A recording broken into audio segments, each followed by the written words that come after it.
చెప్పాడమ్మా చెప్పమ్మా భార్య పిల్లలు ఉంటే ఒక దాని తెచ్చి చెప్పండి.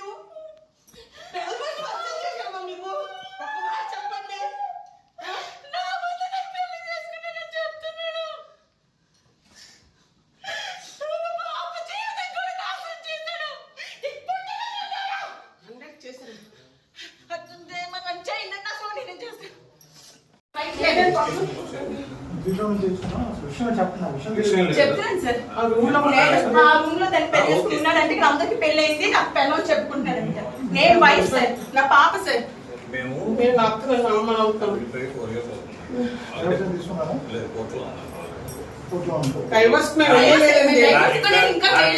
చంపేస్తున్నాడు రోజు పొట్టి చంపేస్తున్నాడని రోజు ఒక అమ్మాయి వచ్చి కావాలి వాడికి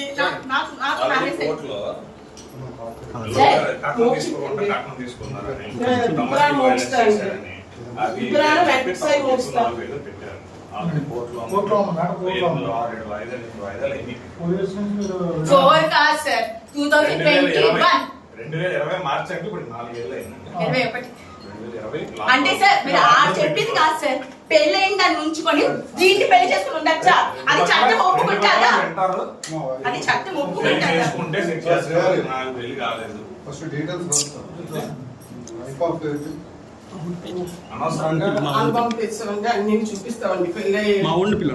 ఎక్కడ ఏ పోలీస్ స్టేషన్ లో న్యాయం జరగదు మేడం. ఈ రోజు నేను రెడ్ హ్యాండెడ్ పట్టుకోపోతే కోర్టులో ఈ సాక్ష్యం చెల్లుతుంది అంటారా? నేను నా నోటు మాటతో చెప్తే చెల్లుతుందా? చెల్లదు మేడం. నేను అమ్మాయిని లవ్ మ్యారేజ్ చేసుకున్నాను. నా పేరెంట్స్కి కూడా ఏమీ తెలీదు. నక్షత్ర పేరెంట్స్ ప్రతి విషయంలో పర్సనల్గా ఇన్వాల్వ్ అవుతున్నారు. అది నాకు నచ్చడం లేదు అనేది ఆయన వెర్షన్. మేడం అంటే కూతురు లైఫ్ ఒక అమ్మాయితో తిరుగుతున్నాడని నేను మా ఇంట్లో అమ్మ నాన్నకి చెప్పుకోకపోతే ఇంకెవరికి చెప్తాను మేడం? ఇంకెవరితో చెప్తాను మేడం? లేదు మేడం వాళ్ళు వచ్చేందాక నేను బయటకు కదలను మేడం. నేను కదలను. నేను చావనేం చేస్తాను. ఇక్కడ నేను పెట్రోల్ వేసుకుని తగలేడతాను కానీ వాళ్ళు రాకుండా బయటకే తెలిరాను మేడం. 4 సంవత్సరాలుగా నేను లేనంటే సార్ అందుకే ఈ అమ్మాయిని పెళ్లి చేసుకున్నాను. ఏం సార్ చెప్పండి సార్. ఏం సార్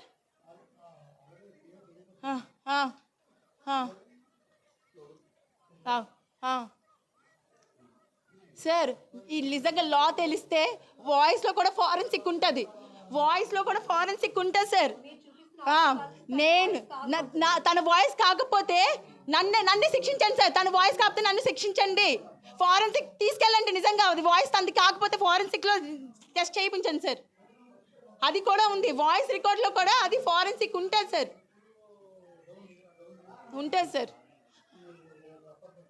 అది సార్ ఆడొక పెద్ద కామందుడు సార్. ఆడికి అమ్మాయిలు కావాలి, రోజుకు వర్జిన్ కావాలని భార్యతో నాతోనే చెప్పాడు సార్. రోజుకు ఒక వర్జిన్ కావాలంటే సార్ ఎక్కడి నుంచి తీసుకొస్తారు సార్? పిల్లలు ఎక్కడి నుంచి పట్టుకొస్తారు సార్?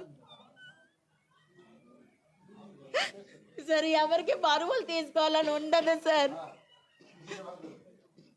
లేదు సార్ వాడికి డేటింగ్స్ యాప్ అని పబ్జి అని ఫ్రీ యాప్స్లో పడి నన్ను నా పిల్లని వదిలేసారు సార్.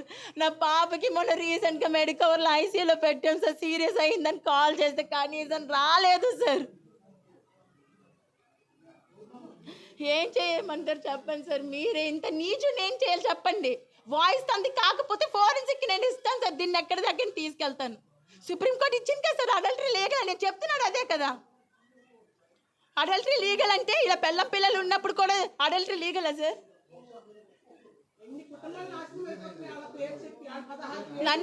నన్ను మ్యారేజ్ చేసుకున్నాడు. నన్ను ఎలా మ్యారేజ్ చేసుకుంటాడు సార్?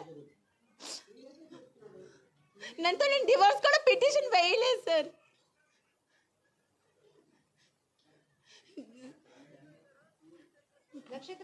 దిశాలో వేసాను సార్. 2 years బ్యాక్ వేసాను.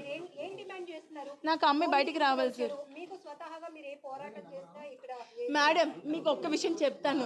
ఇలాంటి ఎదవల్ని వదిలేస్తే రోజుకొక అమ్మాయిని పాడు చేస్తాడు మేడం వీడు. నాకు తెలుసు సార్. తెలుసు సార్. ఇవాళ అమ్మాయిని డైరెక్ట్గా చూడడం సార్. ఆ అమ్మాయి ఒక పొలిటీషియన్ కూతురు అంటే సార్. ఇక్కడ పోలీసులు కూడా మీరు చూస్తున్నారు, అతను తేజ్ బయటకు వచ్చి మాట్లాడేందుకు కూడా ఇష్టపడటం లేదు. లోపలికి వెళ్ళి ఆయన కూడా డోర్ లాక్ చేసుకున్నాడు. ఇక్కడ నక్షత్ర పోలీసుల్ని ఆశ్రయించింది, మీడియా వాళ్ళని కూడా ఆశ్రయించింది, మీడియా వాళ్ళని ఆశ్రయించింది. తర్వాత అతను లోపలికి వెళ్ళి డోర్ కూడా ఓపెన్ చేయడానికి ఇష్టపడటం లేదు. సో ఇక్కడ మీరు చూస్తున్నారు,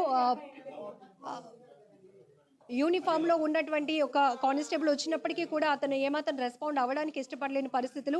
నక్షత్ర చెప్తోంది, తాళి కట్టిన భర్తని కావాలని కోరుకుంటున్నాను నేను.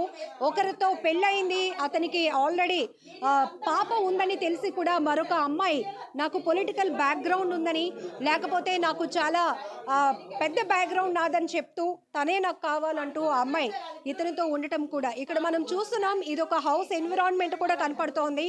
ఇక్కడైతే తేజ్ మాత్రం ఇది ఒక ఆఫీస్ అని, ఆఫీస్ పర్పస్లో అమ్మాయి వచ్చిందని చెప్పే ప్రయత్నం చేస్తున్నప్పటికీ కూడా నక్షత్ర చెప్తున్నట్టు ఆ అమ్మాయితో పాటు ఆ అమ్మాయిని మెయింటైన్ చేస్తూనే పెళ్లి కూడా చేసుకుని ఇక్కడ అపార్ట్మెంట్ తీసుకున్నాడు.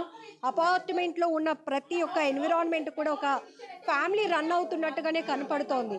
సో మొత్తానికి ఆ అమ్మాయి చెప్తోంది, పోలీసులు దిశని కూడా నేను అప్రోచ్ అయ్యాను, అక్కడ కూడా నాకు న్యాయం జరగలేదు. మరొక వైపు ఇది కోర్టులో కేసు నడుస్తోంది కాబట్టి అనే ఒక మాట చెప్పి స్కిప్ అయ్యే ప్రయత్నం చేస్తున్నాడు తేజ్. బట్ నక్షత్ర మాత్రం ఈ చిన్న పాపను పట్టుకొని అలాగే తన మదర్తో కలిసి కూడా ఇక్కడ తన భర్త ఉంటున్నటువంటి వేరొక అమ్మాయితో ఉంటున్నటువంటి అపార్ట్మెంట్కి వచ్చి ఇక్కడైతే అమ్మాయి తన నిరసన వ్యక్తం చేస్తోంది. ఖచ్చితంగా వాళ్ళు బయటికి వచ్చే వరకు నాతో పాటు వాళ్ళు కూడా ఎవరైతే అమ్మాయితో తన భర్త ఉంటున్నాడో ఇద్దరూ కలిసి స్టేషన్కి వచ్చే వరకు ఇక్కడి నుంచి ఒక్క ఇంచు కూడా కదలను అని తెగేసి చెప్తోంది. అమ్మాయి తీవ్ర కన్నీటి పర్యంతం అవుతోంది. ఎందుకంటే ఇంత అన్యాయం చేస్తారా, ఇప్పటి వరకు నా ఫ్యామిలీ గౌరవం పోతుంది అనే భయంతో ఇక్కడ ఉండిపోయాను, కానీ ఇప్పుడు పరిస్థితులు తారుమారవుతున్నాయి, పరిస్థితులు అన్ని లిమిట్ దాటిపోయిన పరిస్థితి కాబట్టి ఈరోజు నేను పోలీసుల సహాయం కోరుతున్నాను, మీడియా సహాయం కోరుతున్నాను అంటుంది బాధితురాలు నక్షత్ర.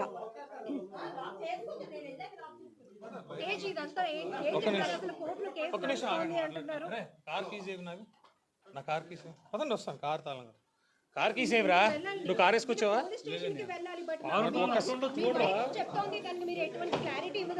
ఓకే సెకండ్ అండి, I just speak to you. Car keys కావాలి. This is the office అండి. This is the office. మీ పేరు ఏంటి పర్పస్ ఆఫ్ ఏంటి ఏ వర్క్ పర్పస్ మీరు ఏ పర్పస్ లో ఈ office This is the office. Okay excuse me you have to give it మీరు ఏ మీరు Police పొలిటికల్ బ్యాక్గ్రౌండ్ ఏదో ఉంది అంటున్నారంట. అలాంటి ఏం లేదు. మీరు ఏ పర్పస్ లో ఇక్కడ రావడం జరిగింది? చెప్పండి మీరు. ఒక అమ్మాయి బాధితురాలు తను వచ్చి మీడియా చెప్పాల్సిన రెస్పాన్సిబిలిటీ ఉంది. Excuse me. పోలీస్ మాట్లాడడానికి నాకు అనుమతి ఇచ్చాక నేను మాట్లాడతాను. ఆల్రెడీ మాట్లాడాను. ఫస్ట్ మీరు మీడియా ఏ పర్పస్ లో మీరు వచ్చారు? మీరు ఏ పర్పస్ లో వచ్చారో చెప్పండి. చెప్పండి, మీరు మాట్లాడాల్సిందే. సైడ్ లో కిందకెళ్ళి కూడా మాట్లాడు.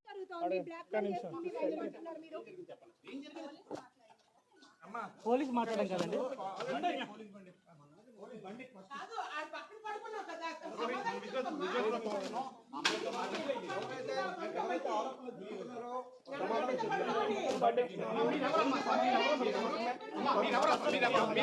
అపార్ట్మెంట్ రావడం చెప్పండి. He's my colleague and he's my friend అండి.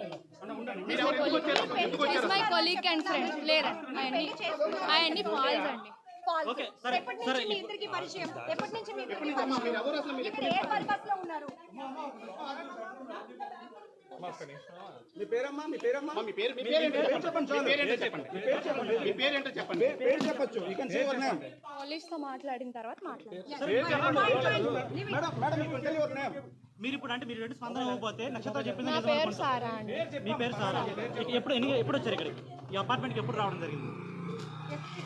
తేజ్ గారు మీరు చెప్పండి, మీరు ఇవ్వాల్సిన క్లారిటీ ఏంటో చెప్పండి. మీరు అది కార్ కీస్ ఏవమ్మా నావి సార్ చూడు, చెప్పండి. ఏంటి అసలు ఎందుకు ఇన్ని ఆరోపణలు చేస్తుంది మీ వైఫ్? మీ పాపను కూడా తీసుకొచ్చి మీ ఇంటి ముందు ధర్నా చేస్తుందంటే ఏం జరిగింది అసలు? ఇది ఇల్లు కాదండి, ఫస్ట్ ఆఫ్ ఆల్ ఇట్స్ నా ఆఫీస్. ఇది ఇల్లు, నా ఇల్లు కాదు, ఇది సినిమా ఆఫీస్. Cinema office. ఆమె ఎట్లా పరిచయం? ఆమె పేరేంటి? ఎవరు? ఇప్పుడు అమ్మాయి ఉంది కదా, ఆమె ఫ్రెండ్ అండి, కొలీగ్స్ ద్వారా పరిచయం. సినిమా ఆఫీస్ అంటున్నారు. ఏ పర్పస్ లో ఇక్కడికి రావడం జరిగింది అంటే ఏంటి? లేదండి, మాది లాస్ట్ 1 వీక్ నుంచి మ్యూజిక్ సెట్టింగ్స్ ఎక్కడ అవుతుంది. కూడా ఎన్విరాన్మెంట్ కనిపించలేదు. సినిమా ఆఫీస్ మీరు చూస్తే వస్తుంది. ఇప్పుడు నేను ఇక్కడే. అండి. Excuse me, if you're questioning wrong, నేను ఇక్కడే ఉంటాను. Go to the office. with all your cameras and go check whether it's cinema office or not. Okay, it's వెళ్ళండి, good. just go, మీ just go, banner ఏంటి? Banner just go now. ఏంటి? It's my personal movie office and it's not banner. I'm a hero, ఇది నా personal office. Okay okay, ఏ నాకు movies లో work చేశారు? మీరు పైకి వెళ్ళి ఫస్ట్ ఆఫీస్ కాదు అన్నారు, you please go and check whether it is an office or not, first thing. Okay Okay. we accepted that అది మూవీ ఆఫీస్ And పర్సనల్ ఆఫీసే. ఆఫీస్ కి మీరే కాదు, office is completely with CCTV cameras. Okay, అమ్మ మీరు ఆగండి, మేము ఇక్కడ నుంచి రిప్లై తీసుకుంటున్నాం. సరే, మీకు ఎప్పుడు మ్యారేజ్ అయింది? ఎందుకు మీ 9 years back marriage. 9 years back marriage. Okay. So పాప కూడా నాకు గొడవలని- పాప కాదు, 2 చుక్కలు లోపలికి వెళ్తే ఎవరికైనా పిల్లలు పుట్టేస్తారు అది అనే audio మీద కాదు. అది కాదండి. అంటే మరి నాకు తెలియదు ఏది ప్లే చేశారో, I couldn't able to hear it okay. సరిగ్గా. అది నాదో కాదో నేనైతే అలా మాట్లాడలేదు యాజ్ పర్ మై నాలెడ్జ్. ఒకవేళ నేనే మాట్లాడాను అనుకుంటే ఐ హ్యావ్ టు నేను లిసన్ ఇట్. వినిపించిన పోనీ అమ్మాయి మాకు అంటే పోలీసులకి మీడియా కూడా కొన్ని వాయిస్ రికార్డ్స్ పంపించింది. Okay. బట్ అమ్మాయి ఇచ్చింది అని చెప్పేసి మేము ఏది పడితే అది ప్లే చేయం. బట్ ఇది మీరు అవునా కాదా అనేది మాకు కూడా మీరు ఒక క్లారిటీ. ఫస్ట్ నన్ను ఒక్కసారి పోలీస్ స్టేషన్కి వెళ్ళిస్తే, మీరైతే కాదు అంటున్నారు. ఎవరు నేనైతే అలాంటి మాటలు మాట్లాడే వ్యక్తిని కాదండి. That's what I'm telling. ఇప్పుడు ఎందుకు మీ భార్య మీ పైన ఎందుకు ఎలిగేషన్స్ చేస్తుందని మీరు అంటున్నారు? ఇప్పుడు కాదండి, she is doing it from last 4 years. దేనికోసం? ఎలిగేషన్స్ కి రీజన్ ఏ ఉంటుంది సార్, కక్ష సాధింపండి. ఎలిగేషన్స్ రీజన్ చెప్తున్నారు కదా తను డబ్బులు డిమాండ్ చేస్తుందని మీరు ఇప్పుడు రీసెంట్ గా డొమెస్టిక్ ఏదో ఒక డిపార్ట్మెంట్ ఉందండి, women welfare department family government they called us for a counselling. ఆ కౌన్సిలింగ్ లో నన్ను అడగడం జరిగింది, మీకేనా ఆమె మీద పగ ఉందా, కలుస్తారా? నేను కలుస్తానని చెప్పాను. అదే క్వశ్చన్ ఆవిడని అడగడం జరిగింది. నాకు 3 కోట్లు ఇస్తే నేను ఆయన వదిలేస్తాను, ఆయన నచ్చిన సినిమాలు చేసుకోమని, లేకపోతే ఒక్క సినిమా కూడా చేయనివ్వను, నేను మీడియాకి వెళ్తాను, అతను పరువు తీస్తాను అని డైరెక్ట్గా పోలీస్ స్టేషన్లో ఆ ఉమెన్ వెల్ఫేర్ డిపార్ట్మెంట్లో ఆవిడ మాట్లాడినట్టు మీరు వెళ్ళి వాళ్ళని enquiry. This is already planned thing. ఏమైనా ఉన్నాయా? ఇప్పుడు ఆ అమ్మాయి చాలా ఎవిడెన్స్ ఏం చూపిస్తుంది. ఎవిడెన్స్? What evidence? ఇప్పుడు తను ఉమెన్ వెల్ఫేర్ వాళ్ళతో కలిసి మిమ్మల్ని డబ్బులు డిమాండ్ చేసిన ఉమెన్ వెల్ఫేర్ వాళ్ళతో కలిసి కాదండి, వాళ్ళు కలపడానికి పిలిచారు. వాళ్ళ ముందు ఆ మాట ఎప్పుడైతే అన్నారో మిమ్మల్ని కలపలేమండి, మీరు కోర్టులో చూసుకోండి అని వాళ్ళు పంపించేసారు. ఓకే. మీ దగ్గర అది ఏమైనా ఉన్నాయా ఎవిడెన్స్ కానీ? పోలీస్ స్టేషన్ లో మాట్లాడిన దానికి, వెల్ఫేర్ డిపార్ట్మెంట్ లో మాట్లాడిన దానికి ఎవిడెన్స్ ఏముంటుందని? అంటే మీరు ఎలా ప్రూవ్ చేసుకుంటారు? మీరు ఇన్నోసెంట్ అని ఎట్లా ప్రూవ్ చేసుకోగలుగుతారు? నేను మిమ్మల్ని క్వశ్చన్ అడుగుతాను, can Disha police be influenced? Disha అంటే ఏంటంటే, దిశ ఏంటండి అభియోగం అంటే? చెప్పేదంతా మరి అది అలా అడగండి. ఇన్ఫ్లుయెన్స్ చేశారు అంట and your passing statement. It's not wrong, that is wrong. మీరు వాళ్ళని అడగండి, మీకు డబ్బులు ఇచ్చారా తేజ, ఇన్ఫ్లుయెన్స్ చేశారా అని అడగండి. సార్ వితౌట్ మై నోటీస్ నన్ను స్టేషన్కి కూడా పిలకుండా నా మీద ఎఫ్ఐఆర్ చేయడం జరిగింది. ఇన్ఫ్లుయెన్స్ చేస్తే అట్లా జరుగుతుందా? నన్ను పోలీస్ స్టేషన్ కూడా పిల్ల, నేను హైదరాబాద్ షూటింగ్లో ఉన్నాను, సడన్గా ఎఫ్ఐఆర్ అయిపోయింది అన్నారు. మీరు బెయిల్ తీసుకోకపోతే మీరు అరెస్ట్ అవుతారని కూడా అన్నారు. నేను నా ఇన్ఫ్లుయెన్స్ ఉంటే నాకు తెలియకుండా నా మీద డైరెక్ట్గా అరెస్ట్ అని నన్ను పిలిచి చేశారా అని కూడా అడగకుండా ఎఫ్ఐఆర్ ఫైల్ అయింది. అడిగితే దిశ రూల్ అండి అన్నారు.